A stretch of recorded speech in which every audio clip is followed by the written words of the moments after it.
Hello CAA football fans, and welcome to the first ever episode of CAA Football The Blitz. I'm Bobby Broyles, and I'm happy to be joined by my colleague from CAAfootball.com, Scott Meyer. And we are here to get you ready for Media Day coming up Wednesday, July 25th from M&T Bank Stadium in Baltimore. But first, the TV schedules are out, the matchups are set, and Scott, you have highlighted some games here and some big matchups here in 2012. We're going to start in Week 3, a nationally televised game on the NBC Sports Network, as the defending CAA football champs, the Towson Tigers, have their home opener against the William & Mary Tribe, a team looking to get back into the hunt after missing out on the playoffs last year. Yeah, Bobby, take a look at that matchup, and certainly things look to be exciting for both teams. Towson coming off its championship last year, William & Mary wanting to get back to that championship status, having won it 2 years ago. The matchup in this game looks to be B.W. Webb on the outside against Towson's efficient passing attack led by Grant Enders.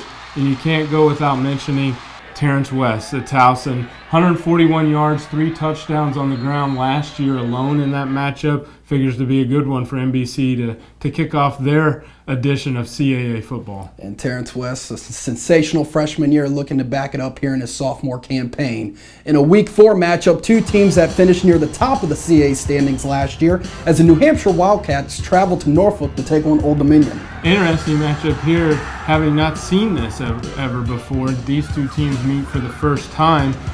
Then you take a look also, Taylor Heineke burst onto the scene last year after given the opportunity when DeMarco went down with an injury. How does he fare against some CAA teams he might not have seen? Also in question here, who's New Hampshire's quarterback? But this figures to be a very good matchup. Two playoff teams from last year, very exciting. Of course, Heineke against Evans, that should be a very, very great matchup. You can't forget about mentioning Matt Evans, Buck Buchanan, National Defensive Player of the Year last year, very good on the defense for the Wildcats. In Week 6, another national televised game on the NBC Sports Network as JMU in their second season in the new, large, renovated Bridgeforth Stadium, as their fans will be geared up for this one as they take on last year's conference champions, the Towson Tigers. Another one of those matchups that didn't happen last year, again, featuring two teams that went to the playoffs. Obviously, you look at all the speed that James Madison has.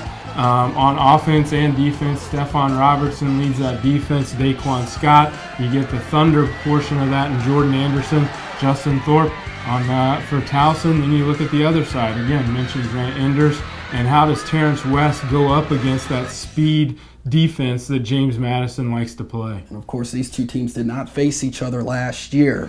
The big rivalry, October the 20th, it will be the 100th all-time meeting between the Maine Black Bears, and they host the New Hampshire Wildcats for the cherished Bryce Cowell Musket. This game is unbelievable, having witnessed that last year. They play for the Musket. Coach McDonald, Coach Cosgrove, both part of that rivalry as players. This is one of those games over the last 4 years. Each of these games figured by less than 4 points each. New Hampshire holds a pretty good edge in the rivalry, but it doesn't matter. It goes back to that saying, throw out the records when rivals meet. That's what this game is all about. And then we flip the calendar into November, and postseason implications and standings could be on the line in this one as JMU and Maine square off in Orono. This game figures to be a great one. Just take a look at the tape from last year and the helicopter 2-point conversion after the muddle huddle. Unbelievable highlights from this game. One thing to look at in this game also, a lot of individual performances went down last year. Justin Perillo figures to be one of the best tight ends in our league from Maine. You can also look at the Jordan Anderson, as I mentioned before, the Thunder combination of that two-guy punch in the James Madison backfield. He went over 100 yards last year on the ground alone. It should be a great game between two really blue-collar football teams. For Scott Meyer, I'm Bobby Broyles, and thank you for tuning in to CAA Football The Blitz. Get the complete TV schedule and all of the latest CAA football headlines at CAAfootball.com.